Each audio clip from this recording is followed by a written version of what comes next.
తెలుసా, ఈ రోజు నా అమ్మ ఊరు నుంచి మా అత్త వాళ్ళ దగ్గర వచ్చింది, అంటే హైదరాబాదు. నేను ఆలోచించాను, అమ్మకు స్వీట్ తయారు చేయాలి. నా అమ్మకు గాజర్ హల్వా అంటే చాలా ఇష్టము. మేము చిన్నప్పుడు అమ్మకు స్వీట్ కావాలంటే ఇదే హల్వా చేసేది. స్వీట్ చూస్తగానే హల్వా గుర్తొస్తుంది.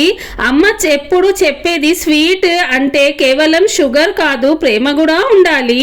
ఇప్పుడు నేను చేస్తున్నాను అమ్మ స్టైల్లో గాజర్ హల్వా చేస్తున్నాను. అమ్మకు సర్ప్రైజ్ ఇస్తున్నాను. మా అమ్మ చెప్పేది నీకు ఏమి వంట రాదు, నేను బాగా నేర్చుకున్నా. అమ్మ ఎట్లా తయారు చేస్తే నేను చూసి బాగా నేర్చుకున్నా. కానీ నా అమ్మకు తెలియదు నాకు ఈ హల్వా వస్తుంది. నా అమ్మకు ఈ రోజు నేను ఇస్తున్నాను సర్ప్రైజ్. ఇప్పుడు హల్వా తయారు చేసుకుందాం. గాజర్ తీసుకొని మంచిగా కడగాలి. ఆ తర్వాత గాజర్ గ్రేటర్ చేయాలి. ఒక కడాయి తీసుకొని అందులో నెయ్యి వేసి గాజర్ వేయాలి. గాజర్ వేసి బాగా వేయించాలి.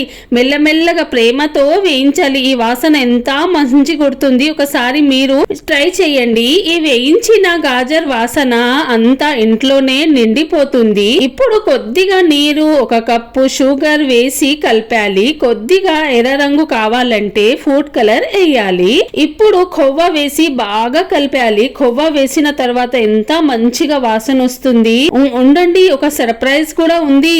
పైన ఒక చిన్న స్పూన్ ఇలైచి పౌడర్ వేయాలి. వాసన అద్భుతంగా ఉంటుంది. ఇప్పుడు ఈ వాసన చూసి నా అమ్మ నా దగ్గరకు వచ్చి ఏం చేస్తున్నావు అమ్మా చెప్పింది. నేను చెప్పిన అమ్మ ఒక స్వీట్ చేస్తున్నాను, నువ్వు అక్కడ వేయి కూర్చో, నీకు సర్ప్రైజ్ ఇస్తున్నానంటే నా అమ్మకు ఆలోచించింది, నువ్వు హల్వానే చేస్తున్నావు కదా. అవునమ్మా అని చెప్పాను. ఇప్పుడు మనం ఫైనల్ లుక్ చేసుకుందాం. మన హల్వా రెడీ. ఇప్పుడు ప్లేట్ లో తీసుకొని పైన డ్రై ఫ్రూట్స్ తో గార్నిష్ చెయ్యాలి. అమ్మ స్టైల్ గాజర్ హల్వా రెడీ. అమ్మ ఒక్క స్పూన్ తింటేనే చెప్పింది, ఓ నాకంటే నువ్వు మంచిగా చేసావు అమ్మా, ఎప్పుడు నేర్చుకున్నావు అంటే నీ దగ్గరే నేర్చుకున్నా అమ్మా. ఓకే.